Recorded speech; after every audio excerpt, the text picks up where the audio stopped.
Hello प्यारे बच्चों, good morning. मैं आप सबों का अपने YouTube channel real dream tutorial पे आप लोगों का स्वागत करता हूं। और आज मैं क्लास 9 का जैक बोर्ड सोशल साइंस का जो है सामाजिक विज्ञान सामाजिक विज्ञान का 40 क्वेश्चन मैं आप लोग का 40 क्वेश्चन आज डिस्कस कराऊंगा। और उसमें ये सारे क्वेश्चन इम्पोर्टेंट है जो कि आप लोगों के फाइनल एग्जाम में लगभग क्वेश्चन आने की संभावना है। आप लोग इसे अच्छे तरीके से तैयारी करके एग्जाम के लिए जाएंगे।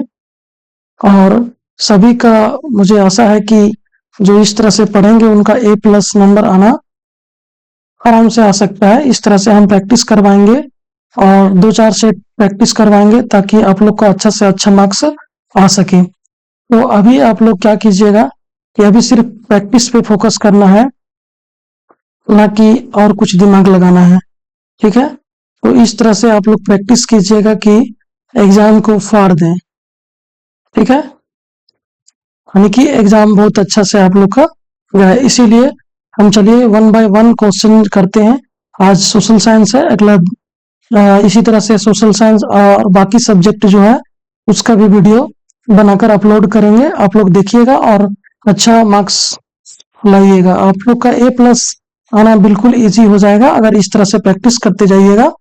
तो चलिए हमारे साथ बने रहिए बच्चों। हम आगे चलते हैं, क्वेश्चन पे आते हैं। तो इसमें जो हमारा पहला क्वेश्चन है, जो जलभाग 3 ओर से स्थल भाग से घिरा हुआ हो उसे क्या कहते हैं? ऑप्शन ए में दिया है नदी, बी में दिया है खाड़ी, सी झील, डी सागर। तो यहाँ पे आप लोग कमेंट करके भी बताइएगा कि इसका आंसर क्या सही होगा। लेकिन यहाँ पे आप लोग का ये तीनों में से, ये यानी कि चारों में से ये चारों का चारों आंसर यहाँ पे आप लोग का सही नहीं है। इसका जो होगा आंसर बच्चों, ये होगा प्रायद्वीप होगा। क्या होगा? प्रायद्वीप होगा। इसका करेक्ट आंसर नोट कर लीजिएगा, कहीं भी नोट कर लीजिएगा अच्छे से, क्योंकि ये सारे के सारे ऑप्शन क्या है? रॉन्ग है। ठीक है, तो आगे चलते हैं हम इसी तरह से अगला क्वेश्चन पे चलते हैं। दूसरा क्वेश्चन के लिए आते हैं और यहाँ देखते हैं आप लोग की हिंदी टू इंग्लिश दोनों मिल जाएगा आप लोग को। What is the body of water surrounded by land on their sides called? और अगर कोई क्वेश्चन का आंसर अगर आप लोगों को लगता है कि कुछ और हो सकता है तो कमेंट बॉक्स में कमेंट कीजिएगा। ठीक है दोस्तों, तो इसी प्रकार से आगे बने रहिए। और इसी तरह से हमारा दूसरा जो क्वेश्चन यहाँ पे दिया है वो है, निम्नलिखित में से कौन सा झारखंड के पड़ोसी राज्यों का समूह है?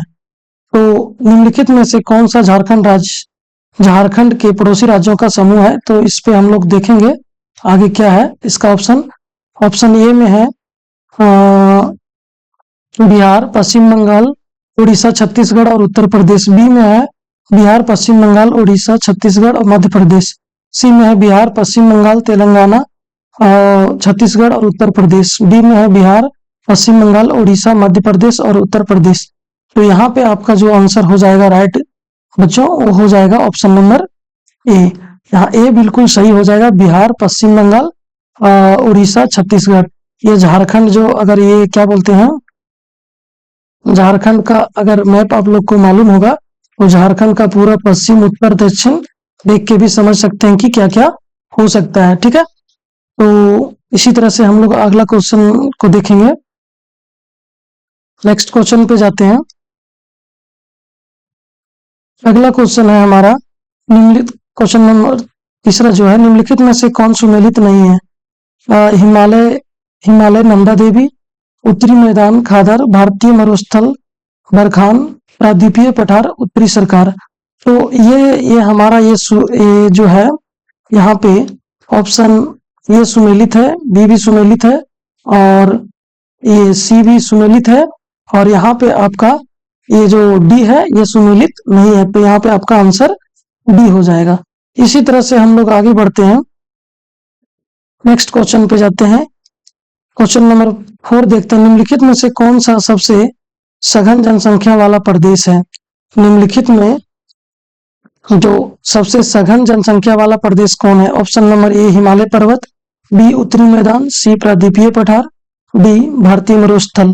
तो यहाँ पे आपका जो राइट आंसर हो जाएगा बच्चों, वो हो जाएगा यहाँ पे आपका उत्तरी मैदान। उत्तरी मैदान जो है वो जनसंख्या मतलब सघन जनसंख्या वाला प्रदेश है। तो इसी प्रकार हमारा क्वेश्चन 5 में देखेंगे, यहाँ कुछ कथन दिया है। गंगा नदी में सालों भर जल प्रवाहित होता है, यानी कि गंगा नदी में सालों भर जल प्रवाहित होता है। इसके बारे में हम लोग समझेंगे कि क्या है, ठीक है, कि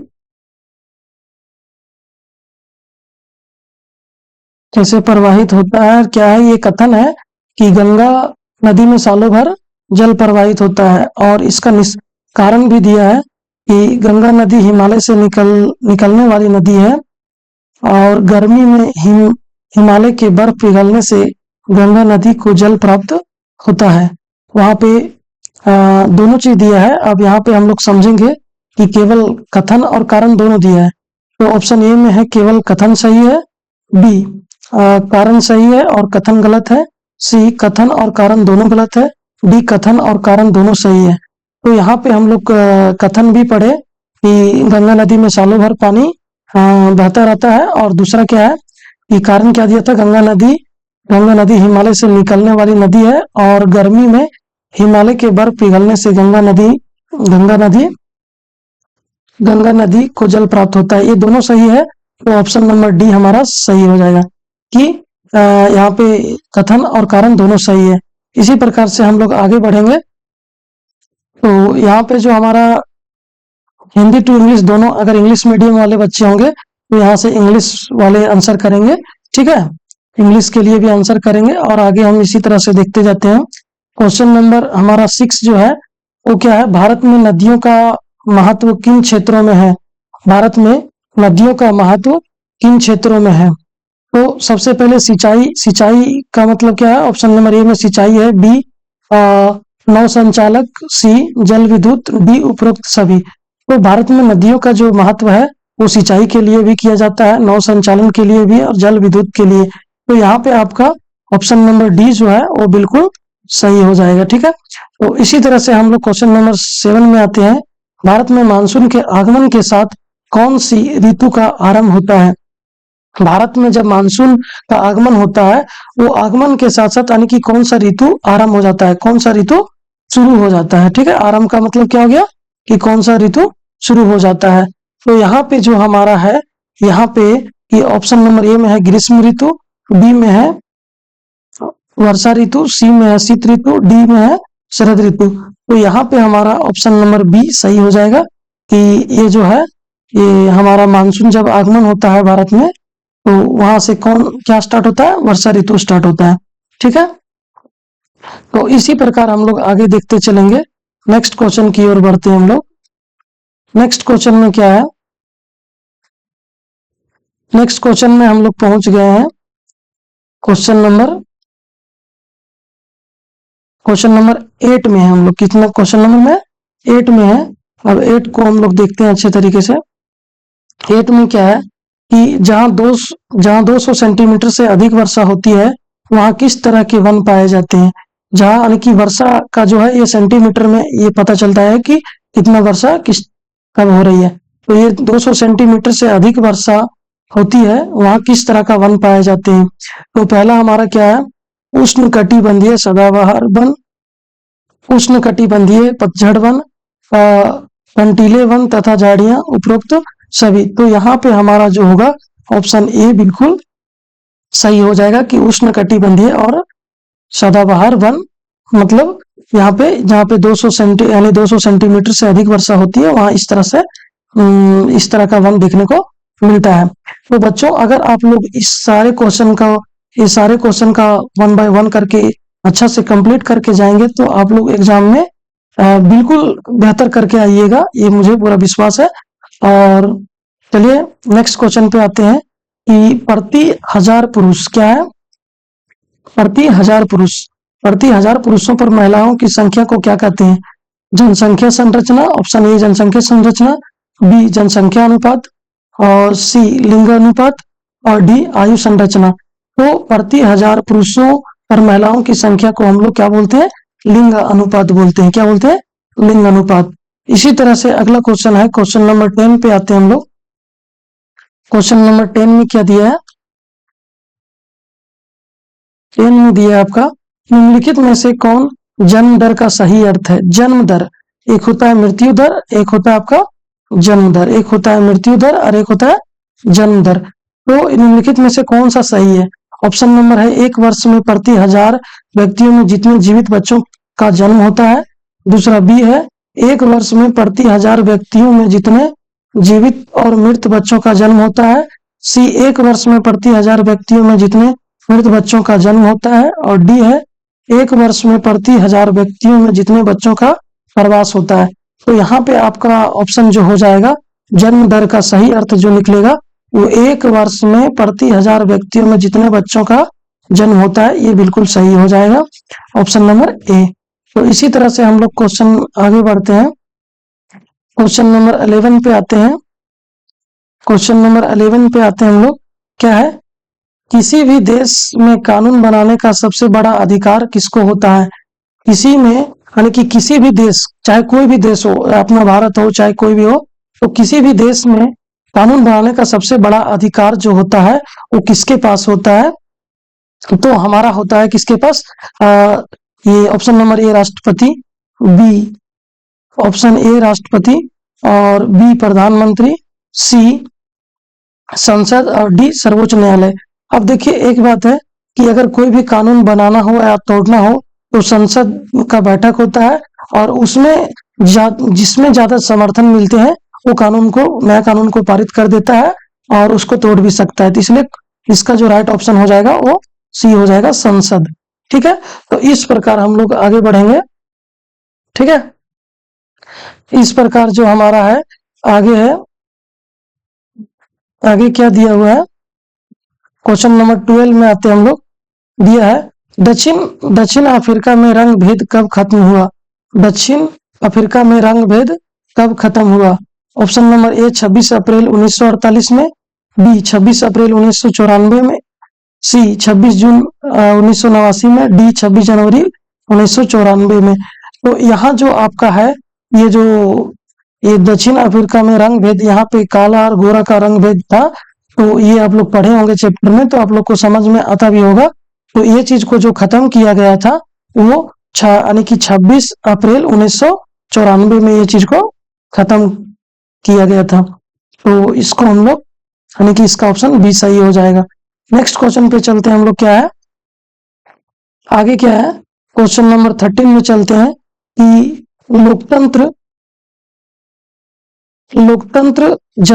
लोकतंत्र जनता के द्वारा जनता के लिए शासन है, यह परिभाषा किसने दी है? Option number A Abraham Lincoln, B Roosevelt, C Mahatma Gandhi, D Woodrow Wilson.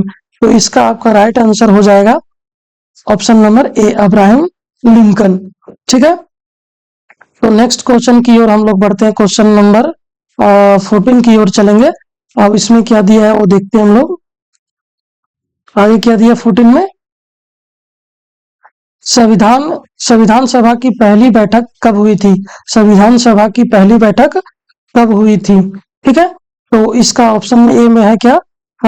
December 1946, B July 1946, C November 1949, D दिसंबर 1949। तो आपका राइट आंसर हो जाएगा ऑप्शन नंबर ए।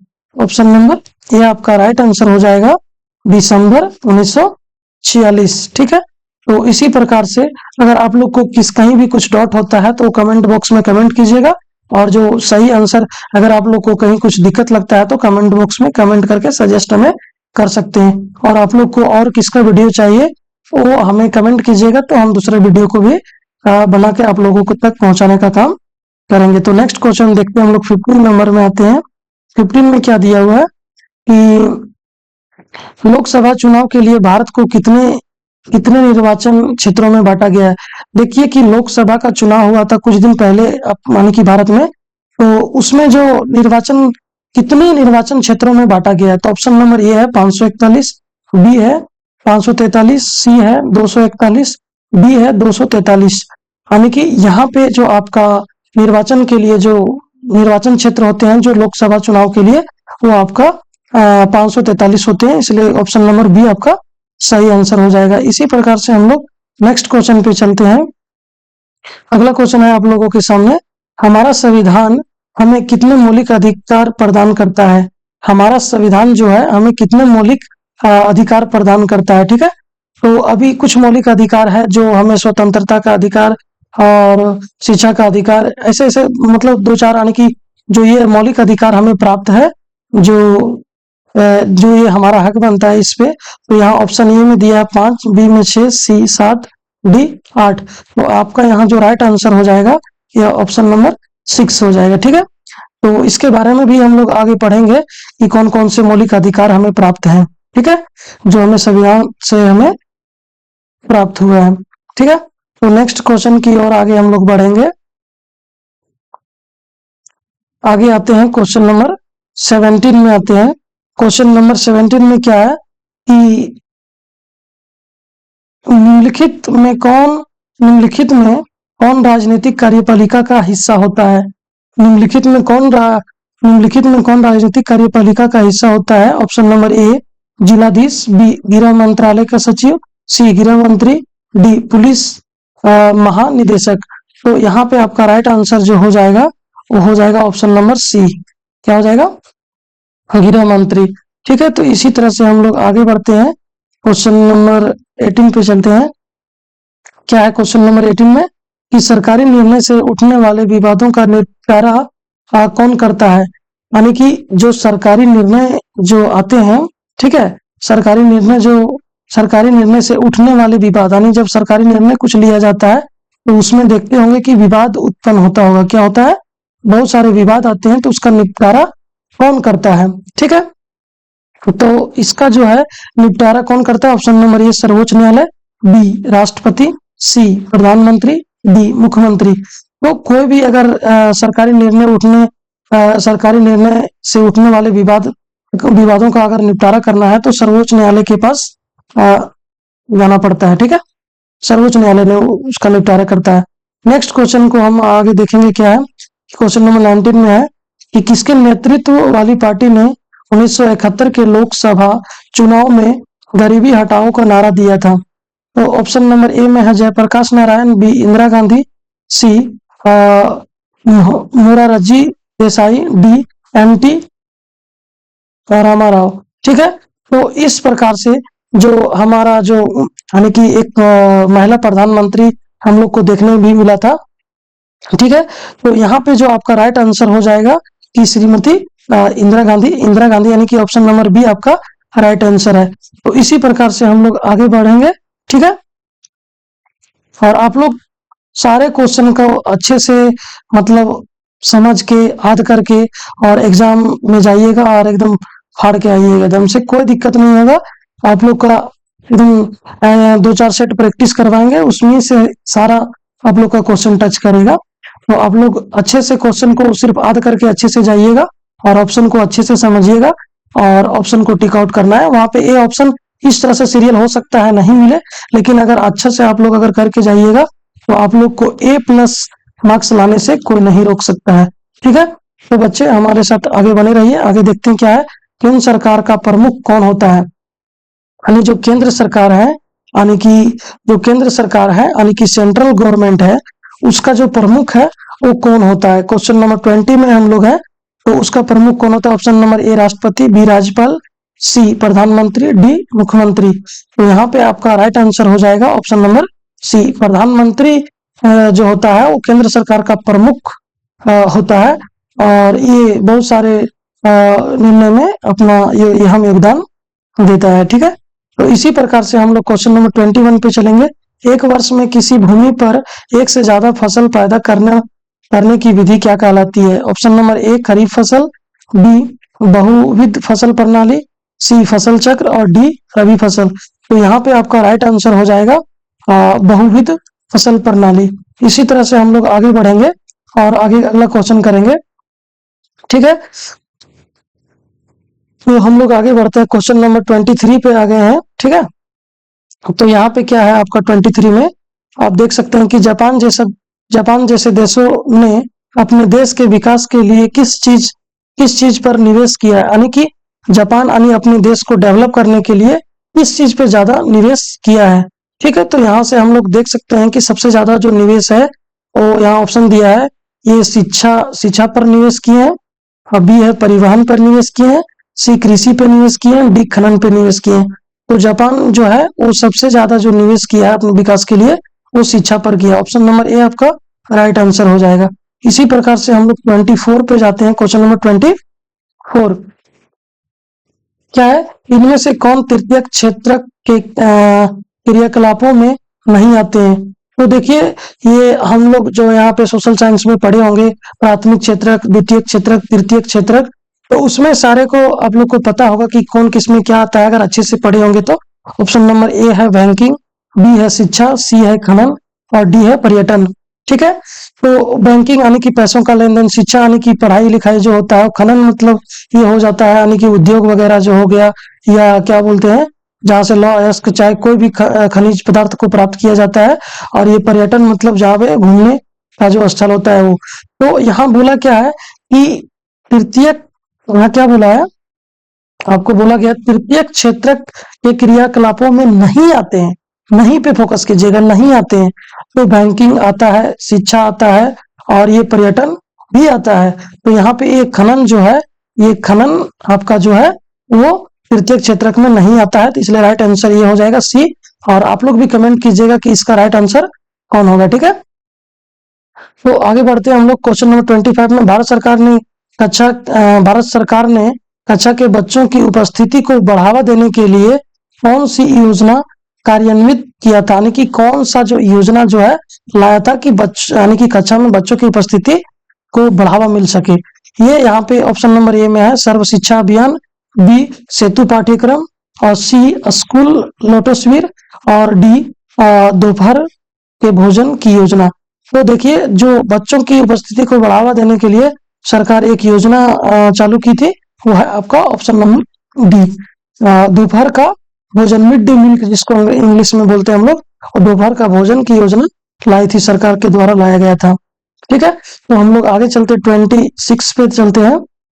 ठीक है, यहाँ पे देखिए ये दिया है इंग्लिश में क्या है, मिड डे मील। तो आगे हम लोग 26 पे पहुंचते हैं। 26 में क्या है कि निम्नलिखित में से कौन से राज्य के निर्धनता, यहाँ देखिएगा वर्ड को समझिएगा, ये निर्धनता को कम करने के लिए अनाज के सार्वजनिक वितरण प्रणाली में सुधार किया। तो आगे ऑप्शन नंबर ए में है पंजाब एवं हरियाणा, बी में है केरल, सी आंध्र प्रदेश एवं तमिलनाडु, डी पश्चिम बंगाल। तो आपका ये जो राइट आंसर यहाँ पे हो जाएगा वो क्या है, ये ऑप्शन नंबर सी आंध्र प्रदेश एवं तमिलनाडु। नेक्स्ट क्वेश्चन की ओर हम लोग आगे चलेंगे 27 पे। ठीक है, 27 में क्या बता रहा है कि निम्नलिखित में से भारत सरकार के किस कार्यक्रम के अंतर्गत अगर आवेदक को 15 दिनों के अंदर रोजगार उपलब्ध नहीं कराया गया तो वह दैनिक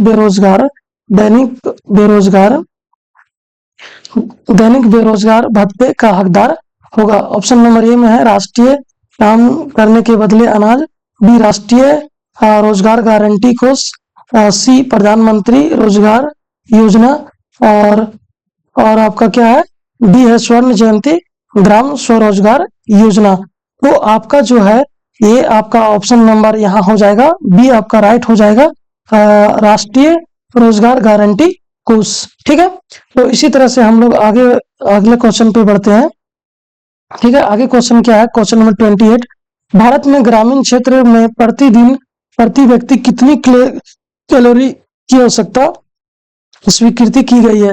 देखो, भारत में जो ग्रामीण क्षेत्र है ना बच्चों, तो ग्रामीण क्षेत्र में यानी कि जो भोजन से या खाद्य पदार्थ के माध्यम से हम लोग को जो ऊर्जा मिलता है, यानी कि ऊर्जा की आवश्यकता पड़ती है, वो हमें कितनी कैलोरी कैलोरी में नापा जाता है उसको, तो कितनी कैलोरी यानी कि की आवश्यकता स्वीकृति की गई है भारत में ग्रामीण क्षेत्रों में। ऑप्शन नंबर ए में है 2400 कैलोरी, बी में है 1400 कैलोरी, सी में 2500 कैलोरी, डी में 3400 कैलोरी। तो यहाँ पे आपका जो राइट आंसर हो जाएगा ऑप्शन नंबर ए 2400 कैलोरी हो जाएगा। ठीक है, इसी तरह से हम लोग क्वेश्चन आगे बढ़ते हैं, आगे क्वेश्चन की ओर बढ़ते हैं। क्वेश्चन नंबर 28 जो दिया है यहाँ पे, क्या दिया है, किसके माध्यम से सरकार द्वारा अनाज अधिप्राप्त अनाज गेहूं चावल के भंडार का बफर स्टॉक यानी कि क्या किया जाता है सरकार के द्वारा कि अगर किसान के द्वारा अनाजों का उत्पादन जो होता है उसका मूल्य चुकाकर और जो अनाज होता है उसका बफर स्टॉक किया जाता है, एक भंडारण तैयार किया जाता है और उसको बाद में इस्तेमाल के लिए रखा जाता है। तो इसका ऑप्शन नंबर क्या है, ए राज्य सरकार, बी भारतीय खाद्य निगम, सी राष्ट्रीय प्रतिदर्श सर्वेक्षण संगठन और डी गृह मंत्रालय। तो आपका जो 29 नंबर का राइट आंसर हो जाएगा ये हो जाएगा ऑप्शन नंबर बी भारतीय खाद्य निगम, भारतीय खाद्य निगम। तो इसी प्रकार से हम नेक्स्ट क्वेश्चन पे चलते हैं, 30 क्वेश्चन पे। अब ज्यादा क्वेश्चन नहीं बचा, आज हम लोग 40 क्वेश्चन करेंगे, आज हम लोग 40 क्वेश्चन करेंगे जो कि सोशल साइंस का क्वेश्चन है और आप लोग ये 1 बाय 1 सारे क्वेश्चन को कंप्लीट करेंगे तो आप लोग का A+ मार्क्स इसमें आएगा और 40 मार्क्स प्लस में आपको 10 मार्क्स स्कूल से दिया जाएगा, जो कि टोटल 50 नंबर में से आप लोग को कितना आता है वो देखिए। और उसमें से आप लोग अगर अच्छा से अगर तैयारी करके जाते हैं एग्जाम में, आप लोग सही से आंसर करते हैं तो आपको एकदम A+ आने से कोई नहीं रोक सकता है। ठीक है, तो हम लोग आगे समझते हैं आगे क्या है। ये क्वेश्चन नंबर 30 को देखते हैं। 30 नंबर में क्या है, सरकार द्वारा समाज में गरीब वर्गों में बाजार से कम कीमत पर अनाज का वितरण किया जाता है, इस कीमत को हम क्या कहते हैं, इस कीमत को हम क्या कहते हैं। ऑप्शन नंबर ए निर्गम कीमत, बी न्यूनतम समर्थित कीमत और सी बाजार कीमत और डी राशन कार्ड कीमत। तो इसको हम लोग क्या बोलते हैं, ऑप्शन नंबर ए निर्गम कीमत होगा इसका राइट आंसर। ठीक है, तो हम नेक्स्ट क्वेश्चन की ओर बढ़ते हैं, क्वेश्चन नंबर 31 की ओर जाते हैं। क्या है, द स्पिरिट ऑफ लॉज नामक रचना के रचनाकार कौन है, यानी कि द स्पिरिट नामक laws the spirit of laws नामक रचना के रचनाकार कौन है। ऑप्शन नंबर ए में है मॉन्टेस्क्यू और यहाँ पे आगे हमारा बी ऑप्शन दूसरा पेज में मिलेगा, बी में है एंजल्स, सी रूसो और डी प्लूटो। तो यहाँ पे आपका जो राइट आंसर हो जाएगा वो हो जाएगा आपका ऑप्शन नंबर ए, यानी कि क्या हो जाएगा मॉन्टेस्क्यू आपका राइट आंसर हो जाएगा। तो नेक्स्ट क्वेश्चन की ओर हम लोग बढ़ते हैं। नेक्स्ट क्वेश्चन क्या है आपका, नेक्स्ट क्वेश्चन है आपका फ्रांसीसी क्रांति के समय फ्रांस पर किसका शासन था। तो फ्रांसीसी क्रांति के समय फ्रांस पर किसका शासन था, यानी कि जिस समय फ्रांसीसी क्रांति चल रही थी उस समय फ्रांस पर किसका शासन चल रहा था। ठीक है, तो यहाँ ऑप्शन नंबर ए में है मुसोलिनी और बी नेपोलियन, सी लुई 16वां और डी लुई 12वां। तो आपका यहाँ जो राइट आंसर है वो कमेंट भी कीजिएगा और यहाँ पे आपका जो राइट आंसर होना चाहिए वो राइट आंसर है लुई 16वां। राइट आंसर क्या है, लुई 16वां। ठीक है, तो इसी प्रकार से हम नेक्स्ट क्वेश्चन की ओर आगे बढ़ते हैं। अगला क्वेश्चन है 33 में, नवंबर के अपराधी कौन थे, नवंबर के अपराधी कौन थे। ए है सम्राट समर्थक, बी हिटलर समर्थक, सी वाइमर गणराज्य के समर्थक और डी लुई 16वां। ठीक है, तो 33 में इसका आपका आंसर जो हो जाएगा वो हो जाएगा option number C right answer हो जाएगा, वाइमर गणराज्य के समर्थक। ठीक है, तो हम लोग आगे चलते हैं नेक्स्ट क्वेश्चन की ओर। नेक्स्ट क्वेश्चन क्या है, 34 में हम लोग चलते हैं। किसी समुदाय को दूसरे समुदाय से अलग रखना क्या कहलाता है, किसी समुदाय को दूसरे समुदाय से अलग रखना क्या कहलाता है। देखिए समुदाय होता है जहाँ पे यानी कि एक दो लोग नहीं, वहां पे समूह का एक अलग समूह होगा कि यहाँ ये लोग हैं, यहाँ ये समाज के लोग हैं, यहाँ ये समुदाय के लोग हैं, तो अलग यानी कि किसी समुदाय को दूसरे समुदाय से अलग रखना क्या कहलाता है? इसको हम लोग ऑप्शन नंबर ए में है घेटो, बी में है आपका शिविर, और सी में है संलाप गृह, और डी है गृह युद्ध। तो आपका जो राइट आंसर हो जाएगा, ये इंग्लिश में हम यहाँ टिक आउट कर देते हैं, क्योंकि आपका वहां पे हिंदी में कर लीजिएगा आप लोग। क्या होता है ऑप्शन नंबर ए घेटो, क्या है? घेटो। ठीक है, तो आगे हम लोग चलते हैं। अगला क्वेश्चन क्या है हमारा? अगला क्वेश्चन है हमारा कि भारत का प्रमुख वन महानिदेशक कौन था? भारत का प्रमुख वन महानिदेशक कौन था? ए में है फोस्टर, बी में है रंगनाथन, डी में है ब्रैंडिस, और सी में है क्लार्क। तो यहाँ पे आपका जो राइट आंसर हो जाएगा वो आपका हो जाएगा option number C Brandeis. Brandeis जो थे वो क्या थे? भारत का प्रमुख वन महानिदेशक थे। ठीक है, तो नेक्स्ट क्वेश्चन की ओर हम लोग आगे बढ़ेंगे। तो नेक्स्ट क्वेश्चन क्या है आपका? झूम खेती, झूम खेती, झूम खेती, झूम खेती को किस अन्य नाम से जानते हैं? झूम खेती को किस अन्य नाम से जानते हैं? ठीक है, तो ऑप्शन नंबर ए में है घुमंतू खेती, बी पहाड़ी खेती, सी अस्थाई खेती, और डी सीढ़ीदार खेती। तो ये जो आप एक समझिए, यहाँ पे जो आपका है 36 में आपका होगा ऑप्शन नंबर ये आपका राइट आंसर हो जाएगा। पहाड़ी खेती पहाड़ी क्षेत्र में होता है, अस्थाई खेती यानी कि जहाँ पे एक ही फसल या ऐसे कुछ मतलब जो मतलब जहाँ पे वहाँ पे क्या बोलते हैं वो खेती मतलब अस्थाई होता है, जहाँ पे मतलब जो चीज हम लगा रहे हैं वहाँ पे आराम से हो रहा। सीढ़ीदार होता है पहाड़ी क्षेत्र में, ये खेती किया जाता है। तो बच्चे देखिए, आप लोग जो है अगर इसे अच्छी तरीके से पढ़ के जाएंगे ना तो एग्जाम आप लोग के लिए बिल्कुल इजी हो जाएगा और आप लोग अच्छा मार्क्स लाएंगे, एकदम A+ मार्क्स आना आप लोग के लिए निश्चित हो जाएगा। ठीक है, तो नेक्स्ट क्वेश्चन की ओर बढ़ते हैं।